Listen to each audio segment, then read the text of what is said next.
¿Qué tal amigas? ¿Qué tal amigos? Qué gusto saludarles nuevamente aquí en Análisis con su servidor Eduardo Andrade en el canal que tiene el mejor auditorio de YouTube. Esta vez nuevamente me hace el favor de acompañarme mi encantadora esposa, ya la he presentado otras veces, pero repito su nombre, la licenciada María Fernanda Azanza de Andrade. Y queremos saludarles y agradecerles todos sus mensajes de apoyo, de solidaridad, de aliento que nos invita a seguir exponiendo en estas transmisiones algunos aspectos importantes de la vida nacional. Y muchas gracias a todas y a todos por sus saludos, por sus mensajes, sus comentarios. Y nosotros también queremos mandar unos saludos a Lupita, que nos ve en León, Guanajuato, a la familia Gamba, que nos ve en Estados Unidos. Tenemos también, nos ven en En Chicago, Chicago, en Nueva en Nueva York, York, en Lima, En en Lima, Lima, nuestro Perú. amigo Juan, qué gusto. Hace días que quiero agradecerle sus mensajes. Sistemáticamente nos manda desde Lima y le enviamos también nuestros saludos. O sea, Y a todas y a todos, por supuesto, ¿no? así es, y nos hemos ya internacionalizado en este canal de YouTube. Gracias, gracias nuevamente. El día de hoy vamos a tratar el tema del apoyo que ha brindado, muy importante, la presidenta Sheinbaum al sector textil de nuestro país, que genera una gran cantidad de empleos, ¿no? 400,000 empleos, es el sustento de muchas familias en diversas partes del país. Sí, Entonces, es una industria muy importante, de mucha tradición, de muchos años y que se tiene que proteger. claro. Proteger esa industria es proteger a México, ¿no? Claro, porque esta idea de que el proteccionismo que llamaban, o siguen llamando los neoliberales, que es malo, que no se debe practicar, el proteccionismo económicamente es una política de un país para proteger su industria, su producción, y tiene mucha justificación. En este caso, el buscar que no entren productos textiles de otro país y que generan, por cierto, no solo una competencia desleal en cuanto a su origen, sino porque la manera como se manejan en México con contubernio de algunos agentes aduanales produce justo una afectación a esa cantidad de Sí, empleos que se así es, generan, porque ¿no? llegan muy baratos, ¿no? Sí, Entonces sí, es sí. una competencia desleal y bueno, así no se puede competir, ¿No? Y además fingiendo, haciendo un truco, porque violan la ley al no pagar los impuestos. Pero, en fin, yo creo que eso, ha sido materia de mucha historia. Durante mucho tiempo los países, las naciones, se han protegido porque cuidan que su producción interna tenga una capacidad de mantenerse durante un buen tiempo. Bueno, ya desde el siglo, que era el siglo XIV, allá por ¿no? 1336, me acuerdo, estaba yo investigando algo sobre proteccionismo. El rey Eduardo III de Inglaterra prohibió la exportación de la lana inglesa, el producto del ganado ovino, la lana, por supuesto, me refiero a esa producción de la base de la industria textil, no solo a la lana, que a lo mejor sí les dejaba Sí, buen mucha. dinero, Sí, el ingreso que se producía por la lana que entregaban, que vendían a Flandes, pero en Flandes se hacía la producción textil y esa producción luego regresaba a Inglaterra, que tenía que pagar más, claro. indudablemente, por las telas y por los productos de esta industria. Entonces ese rey dijo, vamos mejor a prohibir que salga esa lana de Inglaterra para que se produzca internamente, se procese y de esa manera quede dentro del propio país, por cierto, generando la industria textil que luego tuvo mucho mayor desarrollo en aquel país, ¿no? Claro, y después esto sucedió algo similar en la India. eh, y precisamente ahí los ingleses vendían las telas ya confeccionadas con el algodón de la India Exacto. y estaban acabando con la producción de las telas que era una producción tradicional, Cádiz se llamaba, que la Sí, hacían con las ruecas. Uno puede ver la imagen de Gandhi con su rueca, ¿no? Y él lo claro. hacía en la época, en el movimiento de independencia, como un símbolo, ¿no? De protección de su país, de sus tradiciones, y le decía a los indios, bueno, no compremos tela ni productos que vienen de Inglaterra, sino hagamos nuestra propia tela. Y para Cierto. recuperar esa independencia, ¿no? Esa Sí, independencia, incluso para vestirse. sí, claro. Fíjate, de veras, por cierto, Gandhi por eso aparece muchas veces con esa rueca que era un Charca, ¿no? Se símbolo, llama la la charca, charca efectivamente, que era un símbolo de resistencia. de resistencia, así Y es. efectivamente el algodón que producían ahí, la materia prima que era el algodón, se la llevaban los ingleses, se vendía, digamos, formalmente entre la colonia que era la India de Inglaterra, pero luego regresaba en el Ya producto ya textil confeccionada. y Y desplazaba a lo que habían hecho los indios antes, ¿no? Efectivamente. claro, acabando con esa industria textilera que había, tradicional, artesanal, pero que podía desarrollarse. Y de esa Claro. manera era imposible que se desarrollara. Entonces ese símbolo de independencia económica, ¿no? Sí, sí, sí.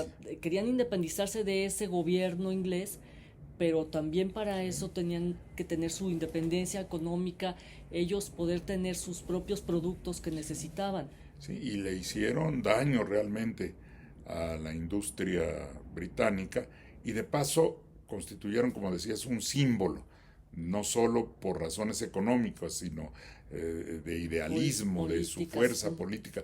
Este ha sido pues la historia cómo los países defienden lo suyo, que se menospreció en el periodo neoliberal al decir es que no es bueno el proteccionismo, es mejor la globalización. Pues sí, pero también hay que tener cuidado con lo que uno produce, lo que uno Sí, o hace, sea, ¿no? que esa globalización beneficia al país, ¿no? Sí, Buscar claro. el beneficio de todos, de cada país, pero cada país que busque la negociación que le convenga Claro, y no que acabe con un sector claro, claro. importante del país, ¿no? Y entonces, por ejemplo, otra cosa muy importante que se ha estado haciendo es lo de la refinería, ¿no? Es Claro, muy importante porque si nosotros nada más vendíamos el petróleo como materia prima para que lo refinaran en otro lado y luego nos lo venden más caro como gasolina ya con el valor agregado, acabamos comprando nuestro propio petróleo claro. pero más caro Es, y es algo además indispensable para un país, ¿no? fíjate qué buen ejemplo, Es porque es de seguridad justamente nacional. lo que defendía el rey inglés en el siglo Ujú, XIV, que la materia prima, que era la lana, ujú. regresaba luego convertida en prendas de vestir y Y es ya más y caras. ya más caras, ¿no? Entonces nuestra materia prima, que es el petróleo crudo, pues es importante que la refinemos nosotros mismos. Por eso la refinería que tanto se ha atacado tiene un valor estratégico, Por ¿no? Pues supuesto, porque sí. es algo que Toda la necesitamos. economía se mueve con eso, ¿no? Así es. Entonces, Entonces es imagínate, indispensable que el país pueda tener ese control porque a lo mejor de entrada les dicen, es que va a salir más barato sí, refinarla afuera. Y eso es como el canto de las sirenas, ¿no? Que, bueno, nos conviene porque está más barato en ese momento, pero después ya dependes de ellos, ¿no? Y te pueden subir el precio en cualquier momento. ¿Y qué haces? sí, sí, sí, y es Porque algo, además es necesitas el estratégico, como se exacto. le llama, ¿no? Entonces lo tienes que comprar a cualquier precio. Es mejor producirlo aquí. Por eso yo creo que la política que se está siguiendo, estas medidas que puso en práctica la presidenta Claudia Sheinbaum, Y son desde el vitales, ¿no? sexenio pasado, ¿no? Ya, Sí, pero qué bueno que se esté reforzando y que se continúe. por eso el proteccionismo, que es quitándole ese efecto negativo que le dio el neoliberalismo, es simplemente una manera de atender necesidades propias. Y creo que vale la pena difundir cómo se realizó este proceso. Se le ponen impuestos 35% a estas prendas, este producto textil que llega a México. ¿Cómo es el truco, no? Llega a Ujú, México supuestamente con el propósito de que se termine el producto, ujú. se le agregue algo más y se venda al exterior, se exporte, y por eso no pagan el impuesto cuando Sí, entra. supuestamente no se va a quedar aquí. Exacto. ¿Y o sea, cómo le hacen para que se quede aquí? ¿Cuál es la trampa? Esa es la trampa, Sí, porque cuando supuestamente la importación, la entrada a México de ese producto textil, es solo para que se termine su elaboración, pero se va a vender fuera. Y resulta que en vez de que luego se exporte, se queda en el país y ya no pagaron el impuesto.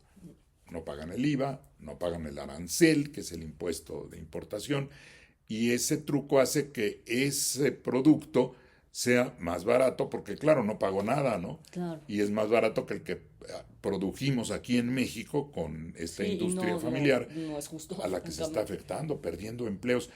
Le estaba dando una cifra el secretario de Economía, como 4%, casi 5% al año disminuye la producción y lo peor, se pierden empleos. Claro, claro. Entonces, por eso creo que vale la pena difundir esta circunstancia, porque luego los medios no le dan el valor que tiene. Y pasa como una situación, y a veces hasta se descalifica, ¿no? Como diciendo que estamos poniendo aranceles, impidiendo el comercio, ¿no? Y además, no solo eso, sino que favorece nuestra relación comercial con los socios con los que tenemos libre comercio, ¿no? En el TEMEC. Sí, sí, Entonces, porque a ellos tampoco les conviene pues que claro, esté pasando esto, ¿no? claro, claro. Sí, entonces de esta forma no solo protegemos al país, protegemos ese tratado que ha sido tan Claro, beneficioso. claro, porque ahí lo que ha dicho la presidenta es una integración, es una comunidad de comercio que nos conviene a todos. Le conviene a Canadá, le conviene a Estados Unidos, nos conviene a nosotros. Y además los empleos de esos tres países finalmente también se protegen. Ujú. Entonces, yo pues estoy convencido de que hay una decisión conveniente, adecuada, hay que difundirlo, por eso dedicamos este espacio y que siga esa política, ¿no? Porque como vemos, por cierto, también en la semana se dijo, se anunció que estamos buscando la autosuficiencia en la producción de frijol. Que es otra cuestión para mí también de seguridad nacional, pues es de lo que nos Pues alimentamos, ¿no? claro, Es claro. es el combustible de las Así personas, es. ¿no? Sí, así como Sí, es un sí, es energético un, más, ¿no? ajá, Sí. entonces Y sí es todos los uno países de los, hacen eso también, defienden su claro, producción sí, agrícola, ¿no? porque a veces no, muchos que están en contra no ven lo que hacen otros países, ¿no? Y pareciera ser que defienden todo lo que es de fuera, excepto a su propio país. Por ejemplo, en Japón, su principal producto de alimentación es el arroz. Claro. Y ellos lo subsidian, Pues aunque les sí, salga más caro. Pero no importa porque no pueden depender de la producción de arroz de otro país pues sí. que les puede subir, a lo mejor es más barato de entrada, pero les puede subir el precio en cualquier momento. O de pronto, por ejemplo, no sé, viene una escasez o algún problema en algún otro país productor y se quedan sin lo que Sí, es indispensable para su pueblo, para el alimento de su pueblo. Entonces ellos protegen mucho eso, ¿no? Que es la dieta básica de su pueblo. Y pues nosotros también debemos de sí, hacerlo. efectivamente. Yo creo pues que es una buena política, hay que apoyar esto, hay que difundirlo, hay que decir cuáles son sus ventajas y aquí lo estaremos haciendo en este canal de YouTube en Análisis. Por hoy es todo, muchas gracias por su atención, nos vemos próximamente. Hasta la próxima.